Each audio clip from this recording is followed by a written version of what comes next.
Hello everyone, I'm here for episode 7 of The Infinite Show, and I'm joined by... Leipaladin, Sardids, and a special guest... Favyn, Favyn. Epic. I love how there's so many different pronunciations to that. It's almost like one of those weird words in the language where it can just be anything really, and they're all right.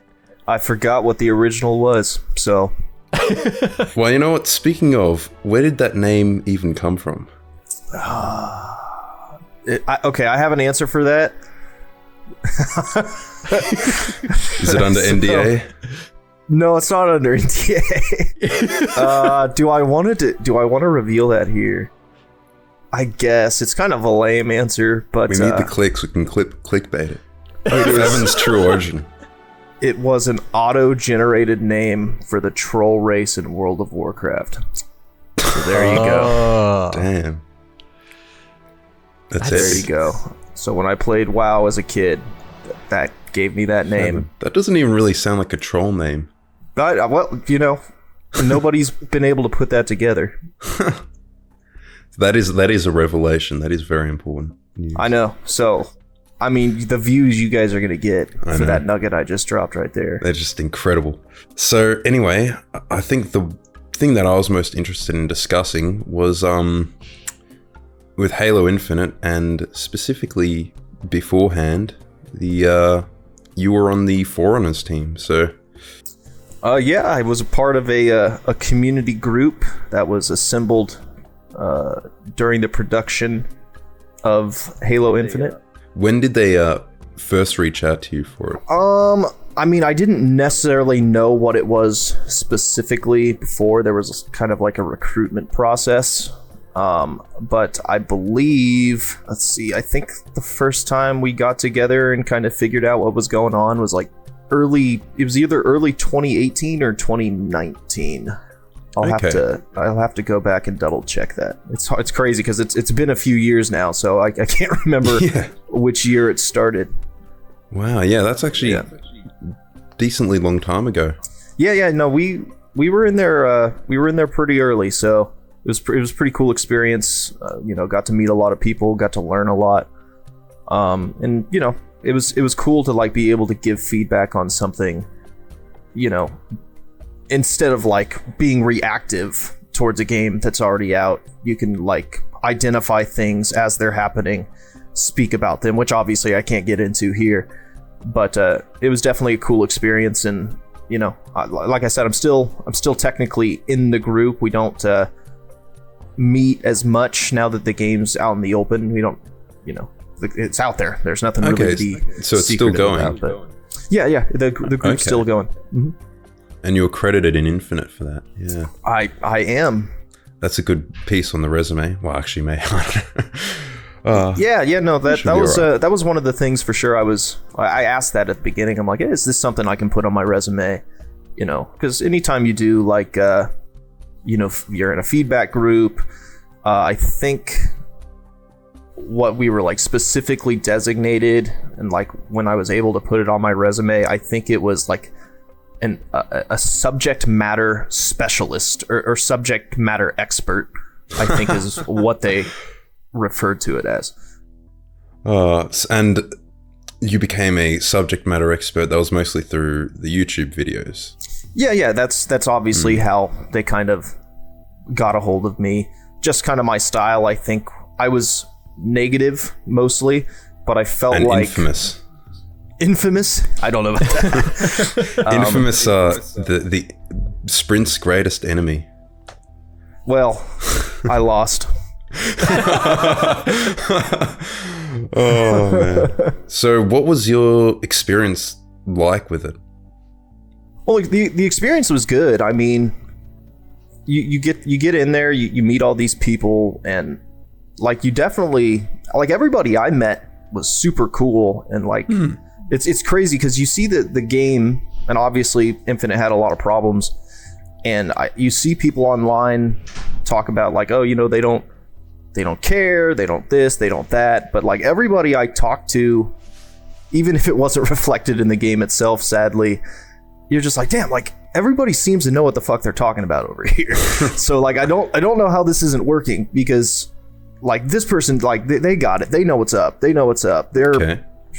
So I really don't know what the fuck kind of happened. But like I said, like all of like the individuals like that I met and got to know and still know, like they have people that know what they're doing and like know what they're talking about, and even like philosophically, like they understand Halo. So that was cool to just kind of make those connections and be able to kind of talk about the game with people who are actually influencing it. And obviously there's way more people that work there beyond kind of the group that I've gotten to know. But yeah, just learned a lot, got an idea of kind of the development process, and just taking that with me so I can apply it and keep giving feedback. So since you have the experience, so you did consultation, right, on Infinite? Consultation. Subject matter expertise. I was a subject matter expert. I was not paid, so I was not like a paid consultant. Yeah. So okay, you're like a community member. Yeah. Okay. But have you ever looked at doing more in the games industry? Oh yeah, definitely. Yeah, definitely. So that's probably the only like AAA project I've looked at. I've had a couple smaller studios have me take a look at things, some smaller projects. Oh yeah, anything interesting with that? Or? Yeah. I mean, obviously, I'm not gonna like, hey, let me tell you about this indie team that's making this really cool thing. I'm gonna tell you all about it right now. I'm not, but yeah, there's some cool stuff out there. Yeah, I definitely would like to work on things in an official capacity if that opportunity ever arose. I'd say I'm probably focused more on building up my skill set to do that than probably even YouTube at this point. To do design? Yeah. Okay. What have you done with that? Oh, just right now, just kind of learning like the ins and out processes, fiddling around with Unreal a little bit. Okay. Kind of learning the tool sets. Probably start with level design, because you can do level design kind of even if you don't have a game. Really, you can kind of fool around with level design. You can, yeah. If you're doing sandbox design, that's really hard when you don't have like a foundation to play around with. Yeah, you need like a kind of game already. Yeah, you need a game. So level design, you can always just like, here's some cool shit that I made. Well, that's one of the advantages I think of modding. So if you've got a cool mod, a cool idea, obviously there's a very little chance, like let's say if you do Halo modding, right, there's very little chance of you ever being able to turn that into an actual product. I mean, in the past, obviously, like Half-Life mods, right, like Counter-Strike and Team Fortress, like they started out as mods, but not every company is as cool as Valve, although I have criticized Valve myself, but that is one thing they do that is cool. Well, even Forge is nice, because even though you can make levels without a game, if you have a set of mechanics, obviously your level design's the next level when you're building levels around mechanics, which is why Forge is so good and why so many people have literally gotten jobs from starting at Forge. So that's true. That there's a lot of people that worked at 343, past and present, that got their start with the Forge tools. With Forge, yeah. Yeah, I think I'd prefer to learn like an actual engine, but that gives you more cool transferable skills, definitely. Yeah, certainly Unreal. Unreal is pretty. Like to have something as powerful as Unreal 5 literally just at anybody's fingertips is a pretty remarkable thing. It's incredible. How do you think like Sprint made it into the game? They made the decision on these certain features, things like Sprint, things like Smart Scope, because my assumption has always been it's kind of like a balancing they do a lot of these play tests, and a lot of people probably beg for features like that, right? Coming from Call of Duty. How do you think that happens from your experience, observation, knowledge? Well, I think when you see the pattern of kind of where Sprint's gone. I think Sprint started in Reach as just like, hey, we got it in there in kind of like almost a roundabout way through armor abilities. And then in 4, that's when it really became a default ability where it's just like, oh, that's just part of our mechanics. And then I think in 5, they had started to realize that, you know, people kind of had a problem with it. And so they kind of considered it more of a balancing concern where they're like, oh, people think it's too powerful or whatever. And so they tried to nerf it by making it so your shields didn't recharge, right? And then in Infinite, I think each cycle we've kind of explained, no, here's why that's still bad, here's why that's still bad. And with the Halo 5 cycle, it really wasn't even like it's too powerful or you can do this with it or that. It was really more about the overarching effect it has on the design of the game itself. You know, it's just like, well, this is what it does to your map design. This is what it does to your sandbox design. This is how it fundamentally changes what Halo is. And so I think, and it shows in how Infinite Sprint turned out, is they felt like they needed it still for whatever reason, but they did understand how it was detrimental. Okay. So you can see that it's like 9% speed. It's like 9% faster, and you can pull your gun out immediately. And what is that saying? It's like, well, we don't really want it to affect map design. We don't really want it to affect how you got to design your sandbox around it. They don't really want it to affect the game at all. Yeah. And for some reason, they still feel it has to be in there somehow. Right. They still feel like it has to be in there. And it still does things. It's just, it's so muddy now to actually get in there and explain it, because it used to be super easy. But now they've basically designed something to be bad, and we are sitting here crowning it as they've solved the Sprint debate. And I'm like, my dudes, this is fucking terrible design. I don't know how to tell you this. Like, any other person who came into this game who actually wants Sprint and who isn't just like neutral, hey, I'm gonna like whatever the fuck the game is anyway. Anybody who's like, actually, hey, I like Sprint and I like how Sprint affects video games, they're going to come in here and be like, why did you even put this in? This is so dumb and bad. Exactly. So that's kind of my thoughts on it. I think it's kind of worked its way down. And the sad part is I feel like we're probably one game away from them being like, we don't need this shit. Let's just finally do it. And of course, that's we're in the fucking game that's supposed to last 10 years. So, yeah. Oh, I mean, yeah, I mean, that's how I feel about a lot of those features as well. So I think a similar one is ADS, aim down sight. So it's a lot of them, they make their way into games because they are just the industry standard. Like I said before, I think they have a lot of people in their playtesting from the broader general public who probably beg for these features because they're so used to it in, well, the most popular FPS, Call of Duty. But it's so ubiquitous now. But a lot of designers, it's like they recognize the issue with these features, like Sprint and like ADS as well. So they kind of make them superfluous almost. So they kind of add these features on because they're kind of expected to be there because they have to be there. But like in Infinite, like with Sprint, and I think with Smart Link as well, like the Smart Scope, they kind of make them pointless. They just include them because it's like an expectation. Yeah, well, I mean, the Smart Link on the assault rifle, for example, I don't actually think that improves accuracy all that much, does it? It just zooms your picture in slightly by like 1.3% or something. I remember in the Halo 5 beta it did something like that, and I think they even had headshot damage in the Halo 5 beta. That's still a problem in Infinite, that headshot multiplier. That's so stupid. They've solved the ADS debate. All right. What I like in design is intentionality. So when you're really cognizant of the kind of things you're putting into the game, and really making sure they work with the game, that they achieve your goals. So things like that, like just shoehorning in mechanics like that because they're popular, I think that's antithetical to that. You kind of hit the nail on the head with that, basically.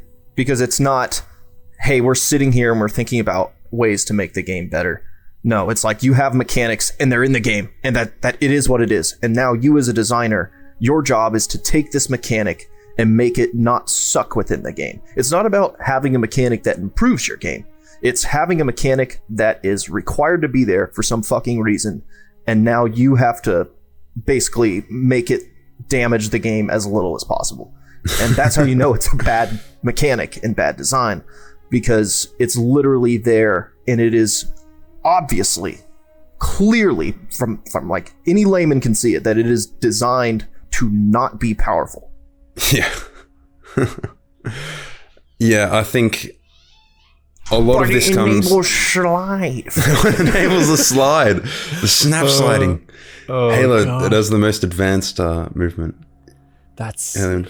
That is just so derivative of other games, and I whenever I think of Halo, I don't think of it as being derivative of other games. It shouldn't be, and yet I feel like here we are. There is quite literally no other game like Halo, so that's why I agreed with you on the arena shooter thing. Like, arena shooters were a very specifically defined thing, like with Unreal Tournament and Quake and all the things that try to mimic those 90s shooters. And those people, they hated Halo. They thought it killed first-person shooters. They thought it was like slow, and they hated aim assist, and how they thought regenerating health was for babies or whatever. It was like a cover shooter, so it's a different camp. It's a camp of its own. And the thing is, Halo, it did have a bunch of clones, or Halo killers. That's what I think that's another funny thing. They didn't call them clones, they called them killers. That's an interesting topic all of its own, but that's an aside. But yeah, so it had all these clones, but none of them were successful. The Halo clone never became a genre like the roguelike or Souls-like or Doom clones, which became first-person shooters. And you can't blame them for not understanding what made Halo special, because I don't think Halo knows what made Halo special. Yeah. So I think you can't really Bungie blame people for like not understanding what to do, because clearly nobody's been able to really figure that out. 343. I think Bungie. I mean, 3 games is enough to kind of understand what the thing's meant to be. But yeah, it is funny though. No one besides Bungie has really been able to nail the feel, because it's, I don't know, it's complex. There's a lot of layers to it, you know? And I don't know if Bungie 100% knew what they did. Like, there were definitely systems where they probably didn't intend for it to work the way they did. And there were some fuck-ups that showed, well, like they had a few fuck-ups in Reach. Nowhere near like 343 level, but still. Yeah, now, fuck-ups. Would they have been able to look at Reach and then go into their version of Halo 4 and go, okay, so now we know we can't do that, and then made the correct decisions as opposed to kind of doubling down on them? They doubled down on all the wrong decisions, yeah. Yeah, no, they were like, oh, armor abilities, so we're keeping those. Sprint's default ability. We're actually expanding the custom loadout system. And, well, they hired people who hated Halo because they bring something new to the Halo series. You know what that means, fellas? Really, that means they should hire me right now, because I hate Halo. True. But the funny thing about Halo 4, it had, on the surface, like, it had a lot of things that you think Halo fans would love and like seemed really cool. Like it had, people love the elephant in Sandtrap, right? What if he made like a giant version of the elephant? And I was put a Mac cannon on the back. Yeah, put a Mac cannon on it. And it was like huge and massive. And then like, people like the Scarab. What if he made like a big ship, like the Lich? So it's like a flying Scarab. And what if we referred to the Master Chief as John throughout the whole game? People always call him that. They love that. John. That's a deep cut for the fans. And flying the Pelican as well, obviously. People love that Pelican Easter egg. They wanted to fly it for years. So what if you made a whole level around it? But every time, it's like they didn't understand why people love those things, you know? So this is not the fucking Halo cycle. That's not real. But the Halo 4, you just look at all the games, and I think its multiplayer is the worst direction in the series. But overall, like, I didn't play Halo 4 and think, oh god, like, where's the content? You know, like, it felt like most of the general structure was still intact. I didn't feel like we went way backwards. We still did. Like, we lost certain things. Like in Forge was kind of gimped. Yeah, the Forge was not as good. It was a downgrade from Reach. Out the bat. I remember like making an infection map, and I don't know if I'm just dumb, but you could not place weapons without like the weird spawning system. And I hated the that ordnance spawning drops. system. Yeah. Yeah. And it's just like, for some reason in Infection, like, they were so limited with how you could customize that mode. So really, right off the bat, they were missing the mark, but they got worse as it went on. And that's really what the Halo cycle is, ladies and gentlemen. It's just the game's getting worse. And so you retroactively look at the other one and think, man, we didn't have it that bad. But yeah. I think there was... even though Halo 4 is, it's definitely not the best, I felt like it was... Maybe it was some weird jump that happened between the 7th and 8th generation of consoles, but Halo 4 still felt relatively like, content complete, but also closer to the Halo that I knew, as opposed to Halo 5 and onwards, where something feels like it's missing and I don't know what it is. It just, the games just feel different. I feel that. I don't know. I feel I am probably even more critical of Halo 4 than the average. Like, oh yeah, yeah, oh yeah, you are. I still think it's probably 343's weakest. Like, yes, it was content complete, but what's the point of it if the game itself is shit, right? I think with Infinite, I honestly do. Like, I'm going to be honest, I did actually like Infinite's campaign. I recognize the flaws in it, obviously, but I think it was their best campaign easily. And as for the obviously the multiplayer, we know all the issues with it, but the gameplay, I think it's just they've reversed most of the damage. Well, not most of. They've reversed more damage in Infinite than they did in 5, for example. You know, we're halfway back. It's like a halfway back game. Maybe another like 5 years or something. It might be fun then. Yeah, but the problem is that it only went halfway back, but like the entire world talked about it like, this is it. We've done it. This is the Halo formula of the future. Well, they talked about like that for like a month until people realized, And it's just unfortunate because this franchise is so in the dumps, and it's had such a bad rap that I don't blame Halo fans for clinging on to the good and maybe overblowing it a little bit.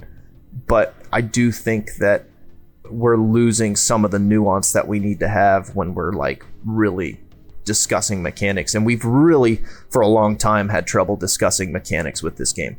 Yes. Even, for like my entire tenure being on YouTube, just, hey, here's something that's bad with the game, and the response to that is not like here's like my mechanical analysis on why this is actually okay. It's just, please stop yelling about my favorite video game. And it's, I don't know. Shut up, bro. You're just That's why I'm kind of like, okay, maybe I'll just You're just let nostalgic. things take its course. Yeah. You just want to bring back the old days. You'll never bring back your childhood, bro. You just want every game to be Halo 3 all over again. Oh, God, those guys. I mean, well, how can you improve upon the nearest thing of perfection? You know? I know. Like, I've said that. Like, yes, I do want every game. Like, maybe we could start there. I mean, yeah, at least. I know. Like, to be honest, I don't want every game to be Halo 3. I want every game to be better than Halo 3. But the thing is, there hasn't been a single game, unfortunately, to be better than Halo 3. I don't want Halo 3 again. I want the next Halo 3. I want the next game that blows our minds the same way combat, Halo, and Halo 3 battles. 2, Electric Boogaloo. That's what we need. Somehow Halo 2 was well received. I know there's like Halo2sucks.com. Remember back in the day, dude, it was number one on Xbox Live for like 3 years. Yeah. Okay. And then Halo 3 was number one through like 3 different Call of Duties. So we understand, but you got to take a look at the scoreboard, guys. And those games, fucking dominated. There's no scoreboards anymore. Can't have that. Everyone's got to get their participation trophy. Can't see your KD ratio. None of that. I mean, it's one thing with like sometimes I think the argument from sales is stupid because like FIFA sells so much every year. new like Call of Duty games, new Marvel movies, they always sell stuff. But I think when you are comparing things within a series, like you said, I think the sales are a better comparison because you're comparing apples to apples at the very least. Do we think that if Halo Infinite released, okay, say Halo Infinite released same time it did last year, but it was a truly classic Halo game in terms of its movement, do we think it objectively would have done better than what we got? And truly classic Halo game in terms of not being broken with desync and actually having all the content. Well, actually, Halo 3 was kind of broken with desync. Not as bad as Infinite, but it did have those issues. If it released in the same condition as Infinite, but with classic Halo's gameplay, it wouldn't have been successful. No, not at all. Mainly because the game didn't work, and also the sandbox sucks. So okay, let's ask that question again. If it did have all the expected content, well, absolutely. Would a classic Halo survive and do well if it had all of its faculties and was good? Yeah, no, 100%. Some part of me also feels like, you know, like tastes have changed. Things obviously do change over time. I feel like, like what? Well, like what doesn't work anymore? Like what used to work? Obviously things are like we don't do that anymore. Well, I guess one example is I think with actual arena shooters, like the classic arena shooters of the 90s Quake and stuff. You know, you had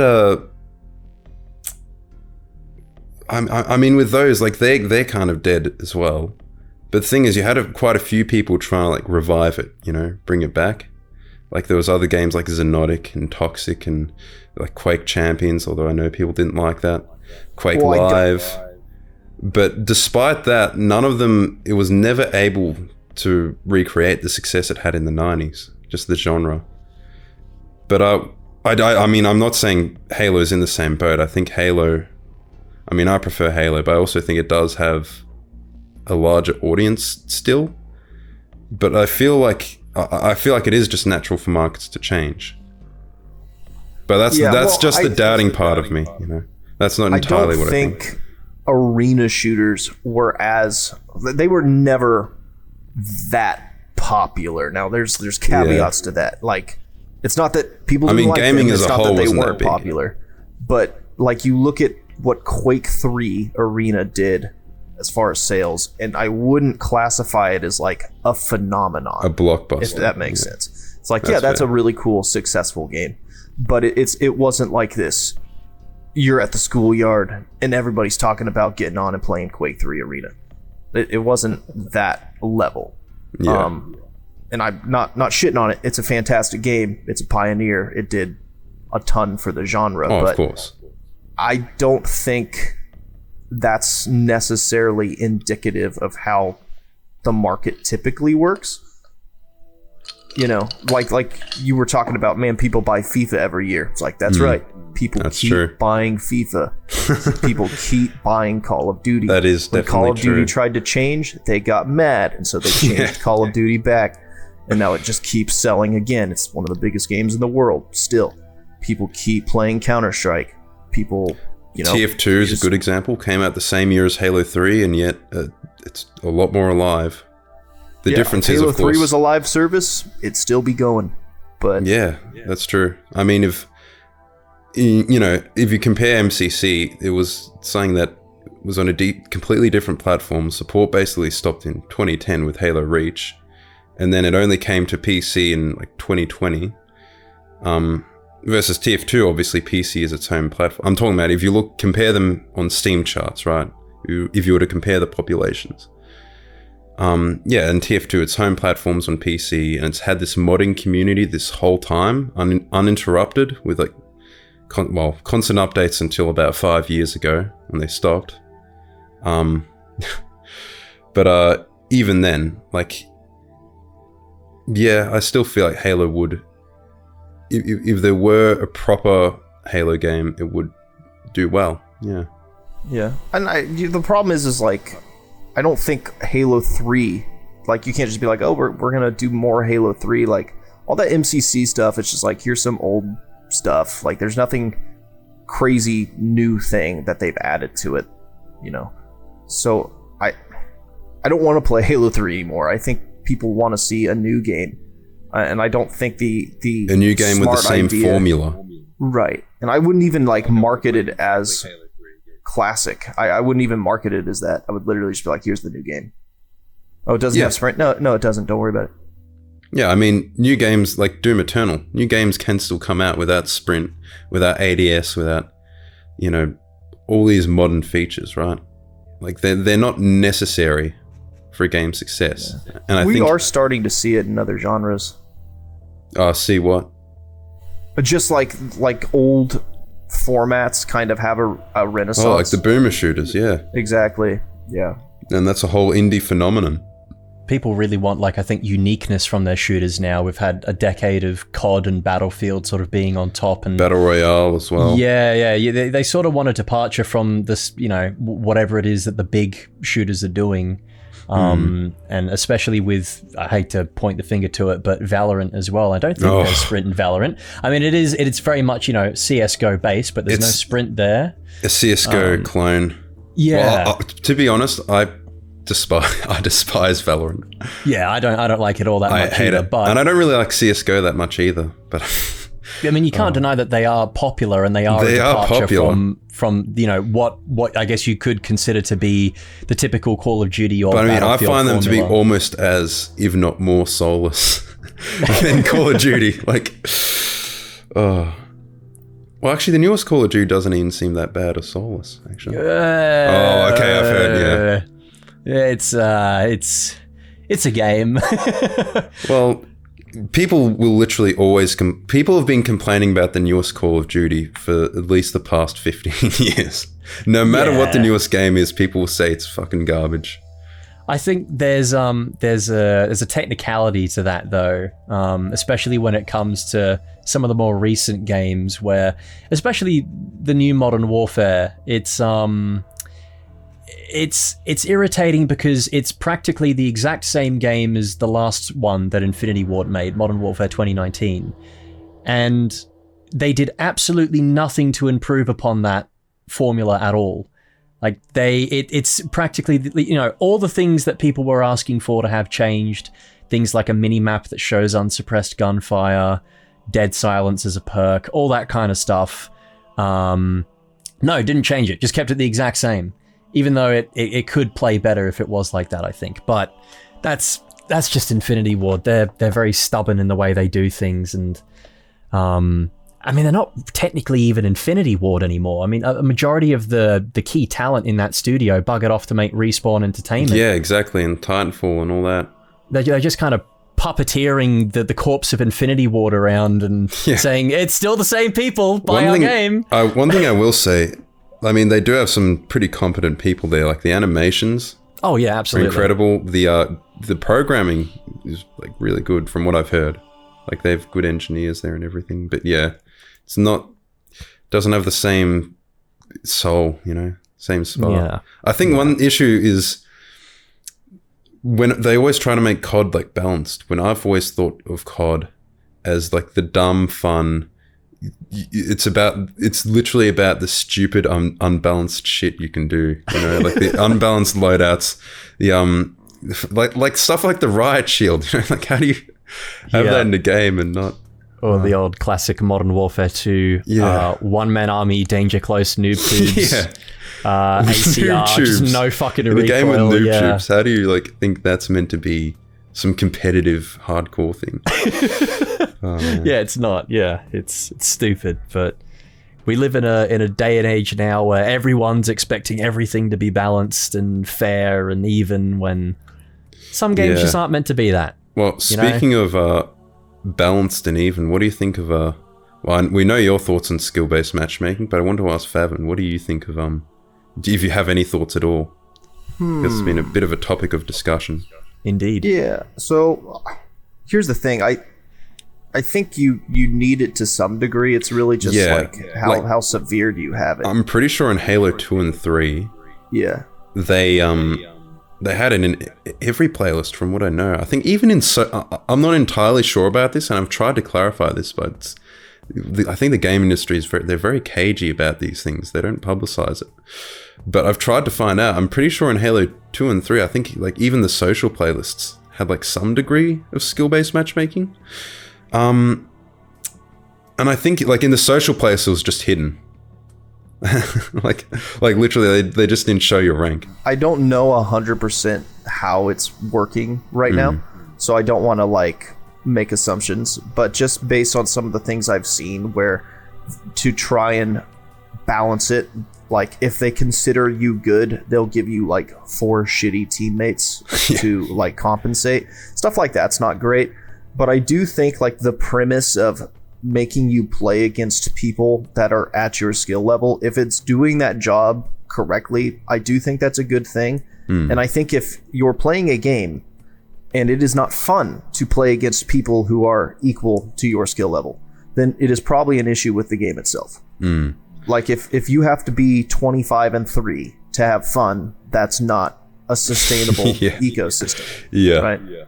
I think so. Like in Halo, like if you go 12-10 in a Halo game, you probably had fun, right? Yeah. If you went 12-10 in Call of Duty, you were probably not having fun.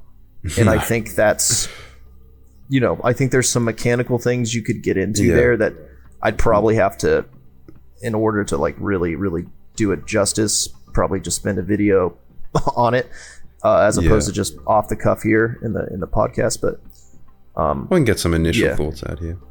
Yeah. I think it's just, I think Call of Duty has some gameplay issues that that's true, are kind of being revealed right now, where I think I've heard that before. I think that's kind of how it's designed. I think it's designed around those kind of hardcore adrenaline hits, right? Single and it's kills seeping aren't into really the map design too. That's true.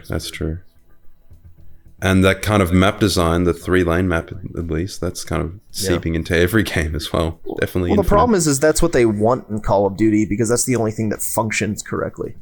Because if you have, one of my buddy, he calls them like Swiss cheese maps, where you can just like hit people from any sort of direction.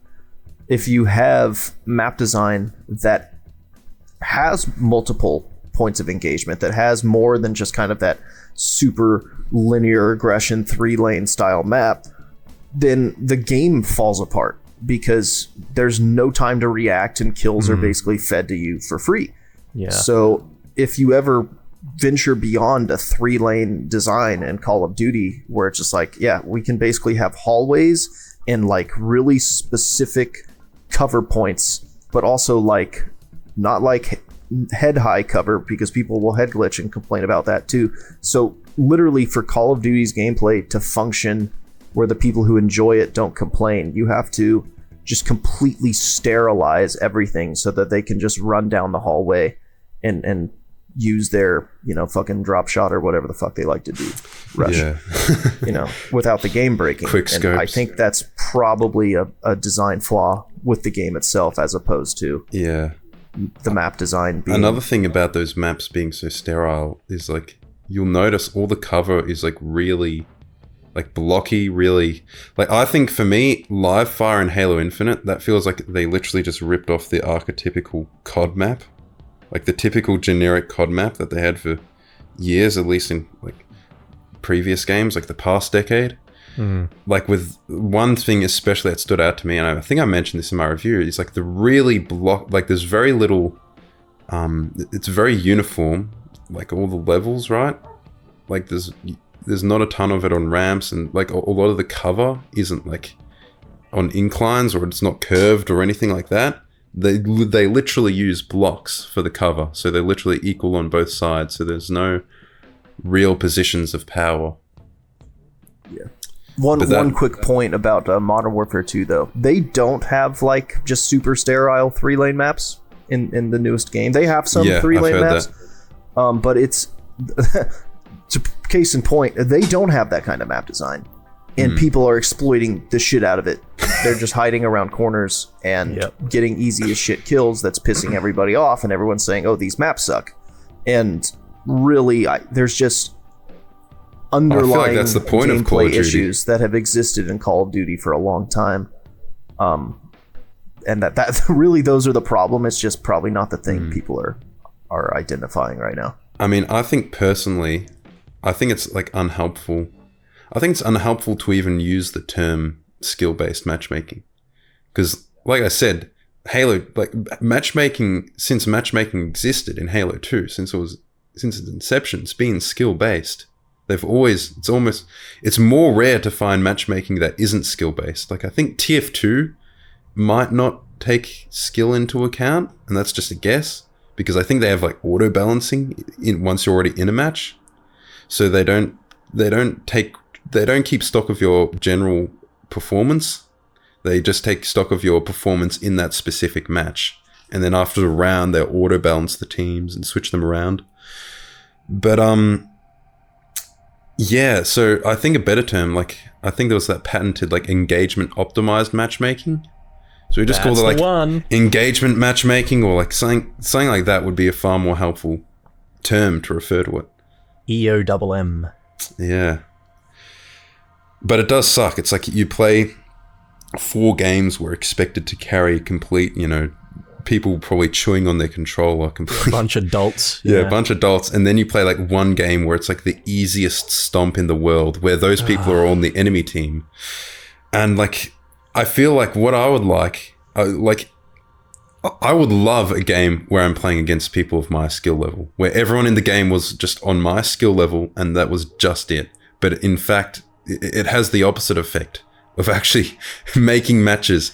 This so-called skill-based matchmaking has the opposite of effect of making matches based on my skill level. It pairs me almost entirely with people who aren't on my skill level, who are either way above or way below. Right. It's like the system's more designed for the macro instead of the micro. Like it's designed to get you the end result of, it's designed like a slot machine. Like to give you like one win to keep you playing, and after that, like subsequent loss after loss. Yeah, it is a bit like a feature on the pokies, really, isn't it? It feels like that. I mean, in many ways, though, like, actually, you've got a very good point there, because that's the strategy that I've seen. Okay, speaking as someone who has some friends who are gamblers, quite frankly, they all have this little strategy, right, where if they see someone spend a lot of time on one pokey machine, they'll go and they'll use that because they think the odds are better that they'll get a win. And that's a lot like what we're seeing nowadays, where people just kind of lobby shop. Like they'll go into a lobby, they'll see the ranks of the people in there, and they'll try it out for a bit, and then they'll just fuck off and leave and try and find another one, and they'll just keep doing that until they get an easier lobby.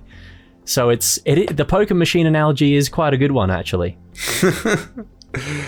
It's sadly, yeah.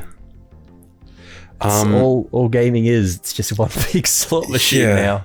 I feel like, how much would a game really lose out if they decided to eschew that system for a more classic, matchmaking system, So let's say, like, does this engagement optimized matchmaking really benefit the game that much, where you can't do without it?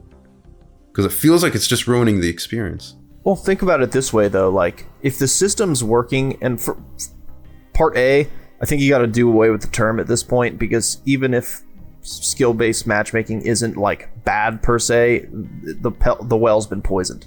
It's like live service. It's just like people react poorly to that terminology now. So you got to call it something else. But if you're in a ranked game, I want it because I don't want shitty teammates, right? It's like, it's not just, ideally, it's finding me people who are as good as me to play with me against people who are also competent, and we're going to have a good, fair game. That's the ideal situation. It's just not functioning that way right now, a lot of the times. Well, I feel like maybe I'm not even sure if that is the ideal that they're going for, though. I think, like I said, they've thought more about the longer term, like over the course of a play session, keeping people playing for longer periods, spending more in the shop. Yeah, I mean, it's very possible that it's malicious, but like, who knows? Who knows if that's what they're sitting there talking about? Like, okay, we just like ruin their day and then throw them a bone, then ruin their day, then throw them a bone, and then hit them with an ad for the store. I feel like a lot of that stuff, it's probably obscured by numbers. So they probably did a lot of research. There's probably millions, probably billions in research on this, and they it's all obscured. They don't think about the actual real effect. They just look, it's probably just retention metrics. This nets us more retention. Oh, this nets us more click through. This it makes users more likely to spend money in the store in this session. Oh, that works for us. That works for our investors. You guys did say earlier that they did tend to keep it under wraps and it wasn't discussed very openly with their player bases, which leads me to think that they wouldn't be talking about it if it wasn't malicious, if there wasn't some kind of I don't know. I feel like the gaming industry in general has changed. Like, for example, another good example is with open source. So, in the past, they made like Doom and the build engine and all those, they released some open source. Same with like Bungie. They did Marathon. After a few years, they're like, oh, we've made our money from this game. May as well, release the code to the public. But now they don't do that anymore. There are a few reasons. Like, one of them is security, right? So they don't want cheaters and hackers, people seeing all their source code for their hugely complex project. But as well as that, I think there's just a generally more, an attitude of wanting to hide all their trade secrets and a lack of transparency that's kind of pervaded nowadays. It's ironic in the sense that gaming and the communication between developers and players seems to have improved quite a bit, I think, in terms of the last few years. And I think that's partly one of the only things that I will attribute to live service being good, is that there tends to be more of a back and a forth between players and the developers. Well, ideally, but... Yeah, but on the other hand, you are right. They do tend to keep their trade secrets more under wraps. Like, I'm gonna take a shot in the dark here and say that we're probably not going to be seeing anything about the Slipspace engine just being open source or made anytime soon, or in the next 3 decades. One thing I will commend 343 on is what they've done with the Halo modding tools. So, I was actually speaking to some of the dig site people before, but they've actually, like the MCC team, that is one thing I will commend 343 for.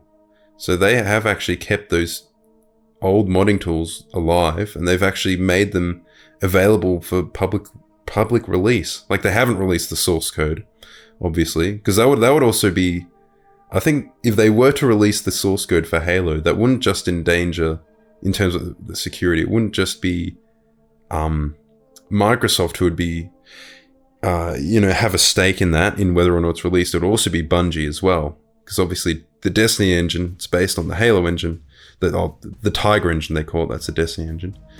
And that would also be kind of compromised in terms of things like security. So they kind of have an interest as well in making sure basically what I'm saying is it's unlikely that Halo will go open source, but what they've done with the mod tools, I think they've done quite well. And actually Steam Workshop support for Halo modding is coming sometime soon. I hope so. I think I heard this year. Look, that is what they're aiming for. But when you say this year, do you mean within 365 days or by the end of this year? Well, I think it was within this year, but with the classic. What's the phrase 343? Like, to be determined. Yeah. Oh no. No. May vary. May vary. Dates may vary. Yeah. And obviously it's not. Well, actually, I'm not even sure. I don't. Look, Steam Workshop support is a good thing. It's one of the main things that's holding me back from playing more mods on MCC, because it's just the convenience of going onto the workshop page, hitting the subscribe button, loading up the game. Oh, there it is. And then you just unsubscribe to it when you're done, and save up some space. Will be pretty awesome. I'm gonna be honest. Like, yeah. I don't know how many of you guys, or either of you guys, play many like Valve games or any Steam Workshop games? I'd say I'm a dabbler. I'm a dabbler. Okay.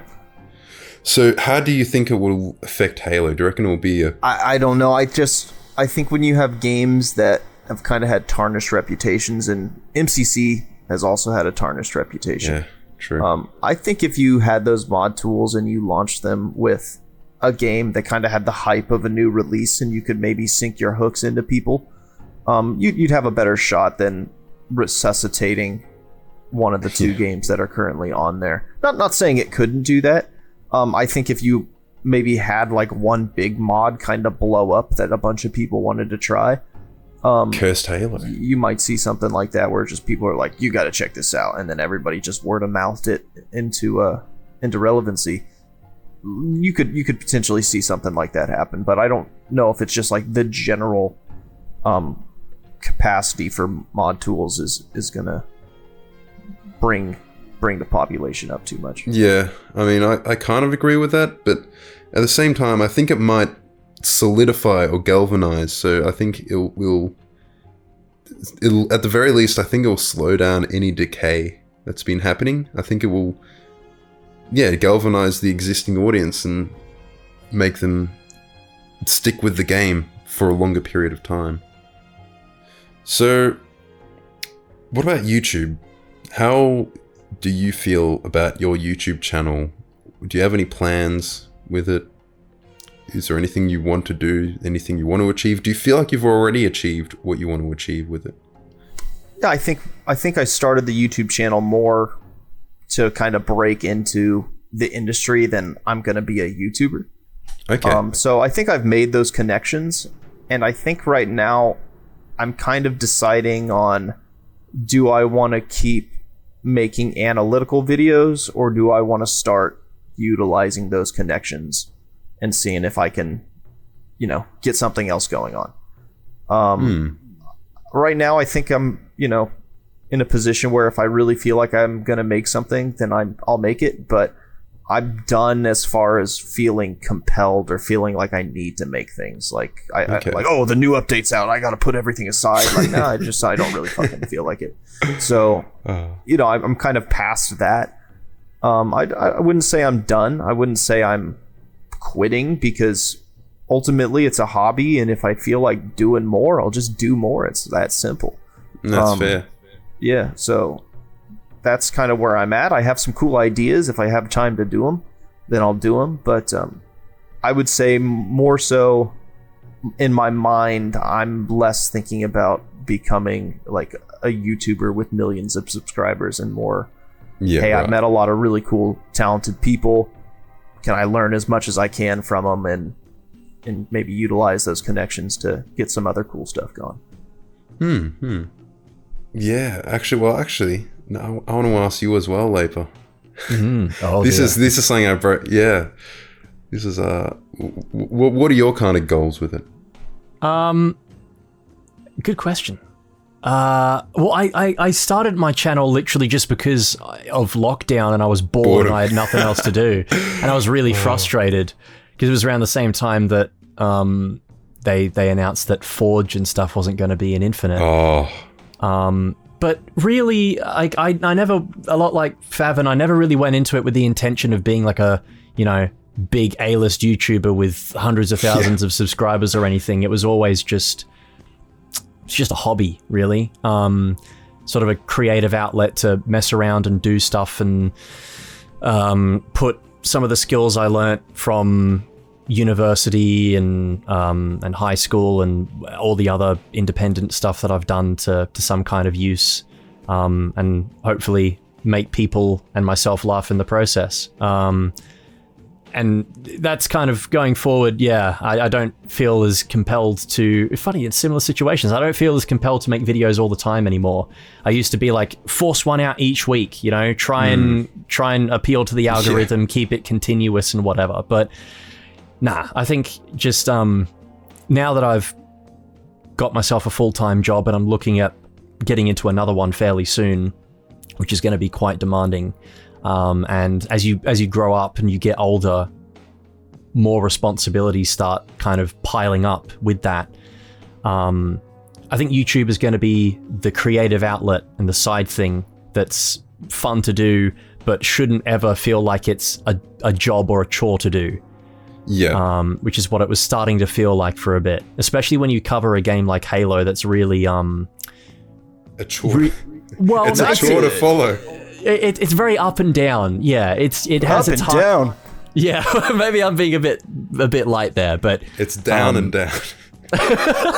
yeah, it's tricky, you know. And every time I've tried to branch out and do something else, it's been a bit kind of I don't know. But yeah, whenever I have time and whenever there's something that I feel like is worth making a video about, then I'll absolutely do it. And I just want to have fun while doing it too. That's the most important thing. I feel pretty confident that like if I really just had infinite time and I grinded, I could grow the channel, because every time I make something, it grows. It's just It does. Your infinite review that popped off. Yeah, that one. It was like, good, that's and the it thing, actually right? did well as well. Yeah, that's actually my highest performing video, which was crazy because I'd been gone for basically a year at that point when I dropped. It was like that. the comeback. It's like when Batman put on the cape again.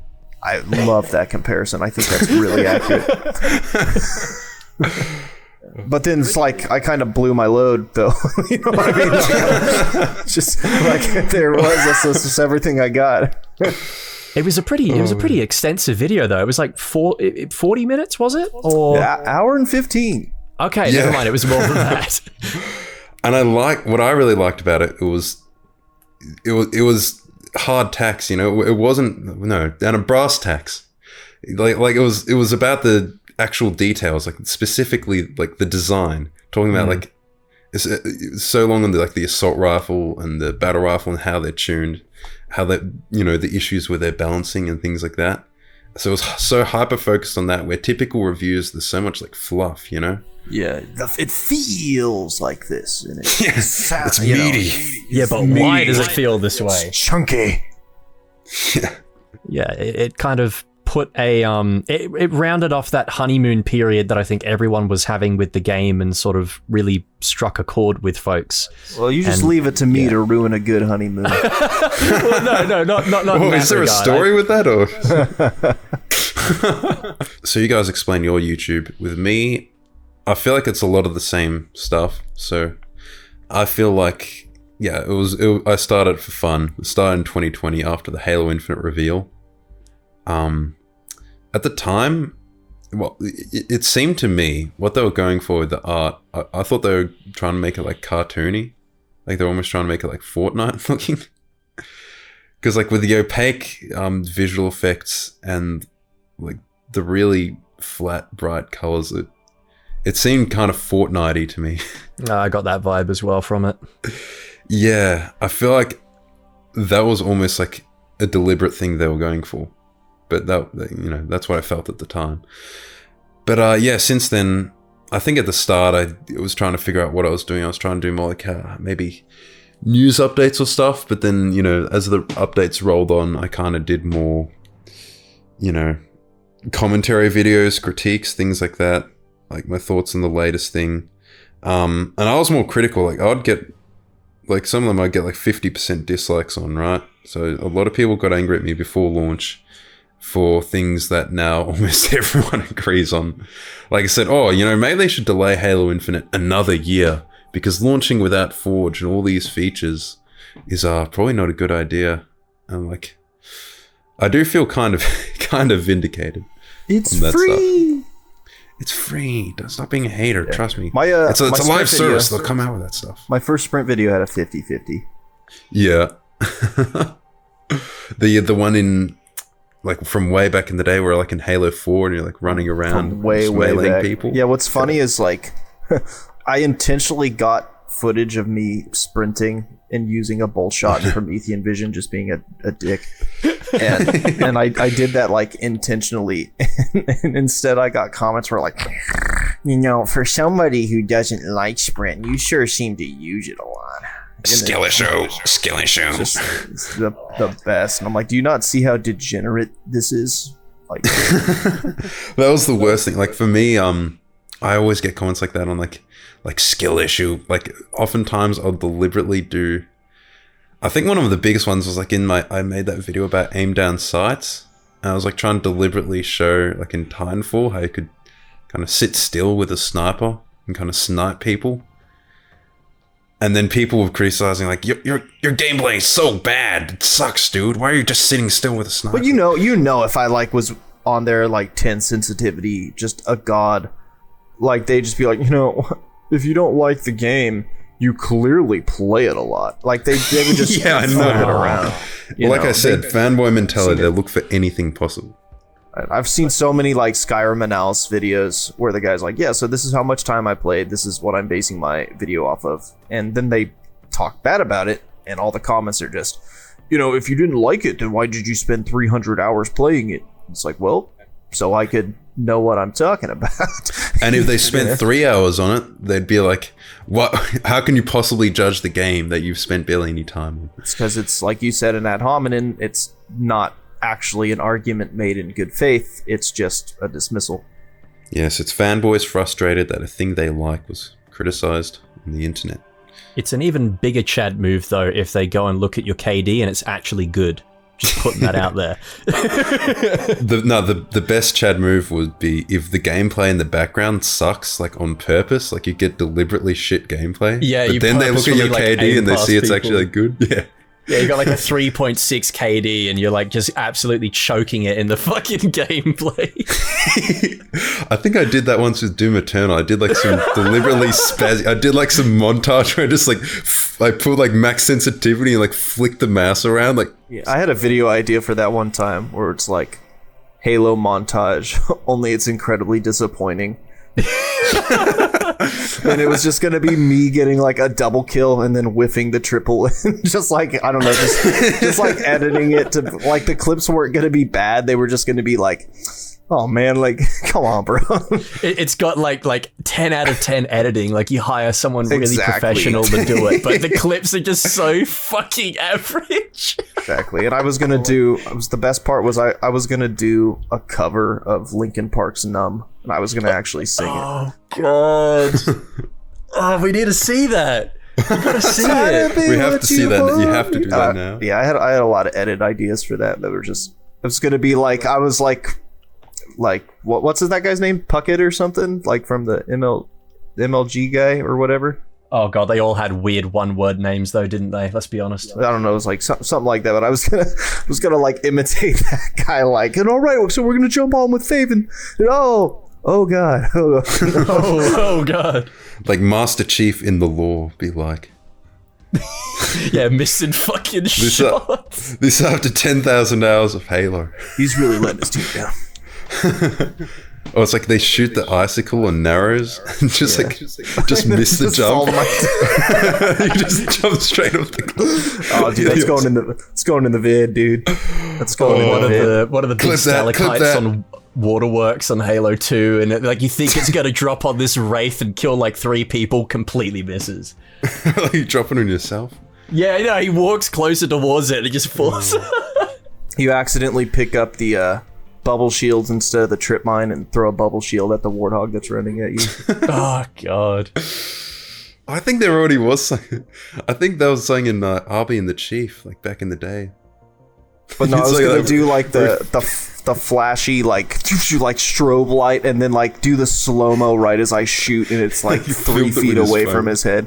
You know, just like it was gonna be good.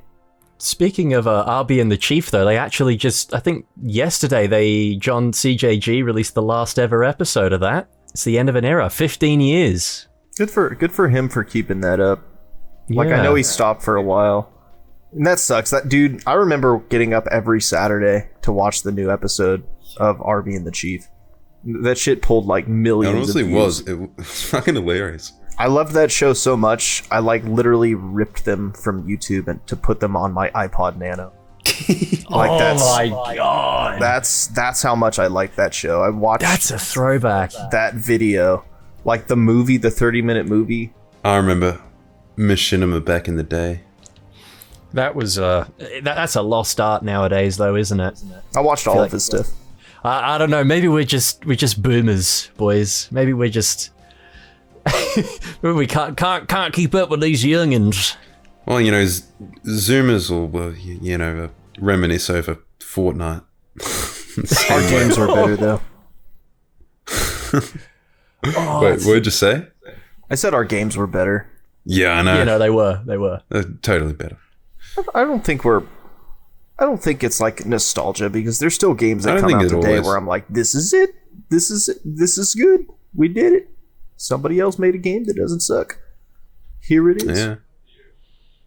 Like basically like FromSoft, basically everything they make, I'm just like, yep, it's another banger. It was going to be good. And there's always good indie games coming out. Hollow Knight, that was good. People just, they're not making as good of games anymore, and that's really the crux of the issue.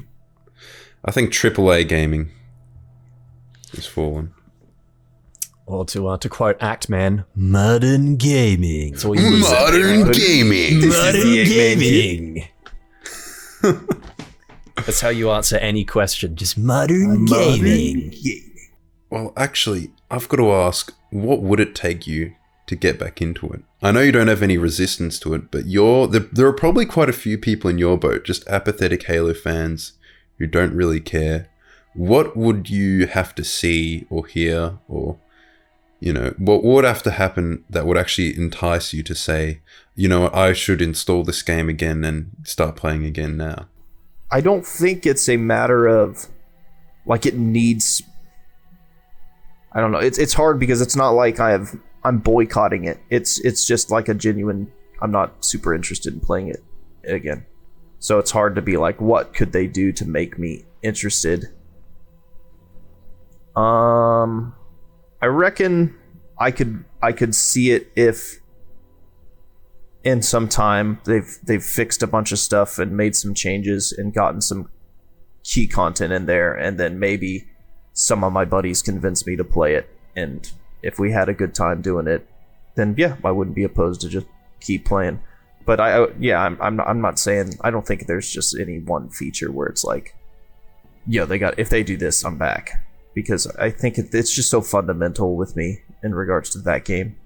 There's just so many little things and overarching underlying problems that I just can't get out of my head that just have kind of poisoned that game for me. Yeah, I remember when the game came out, and the biggest thing everyone was complaining about was all like the store and the progression system, and then over time people slowly realized, there's way bigger issues than that. Like, that is an issue. Yeah, and obviously had a long time to think about it to be ready. Yeah. So what if Halo the Endless came out as a campaign DLC and got like everyone was raving about it? I'd be disappointed because I want a new Halo game, because I want mechanical changes made to Halo from Halo Infinite. So I would, if they made a new game and they were like, hey, we're fixing these issues and it's a new game and we're not trying to build on Infinite, we're doing something new, then yeah, of course it would, pique my interest and I'd take a look. Yeah. So campaign probably wouldn't do much for me personally. Okay. But definitely like a new multiplayer game where they were like, hey, I think we figured it out this time. So you're more guys. of a multiplayer guy? I think that would matter more to me in regards to my long-term investment. My interest in the story has not been there in a number of entries. Yeah, okay. That is fair. That is fair. Since Frankie had his hands on it. Well, you shouldn't blame a single person, but yeah, it's crazy. He's an influential person. With Halo 4, like seeing Master Chief again, like it mattered to me when Halo 4 came out. Like I was like, oh my god, like I was playing it and I was on the Forerunner Dawn and I'm like, oh my god, like I remember the hype. I'm playing. I'm literally Master Chief again. Halo 4 was almost like more hype than Reach. Like Halo 4 was huge at the time. I definitely don't feel that anymore. Like seeing Chief, like I don't get goosebumps anymore. And maybe that's just me being older, but I don't know. I see Miyazaki's face and I get excited, so it's still in there somewhere.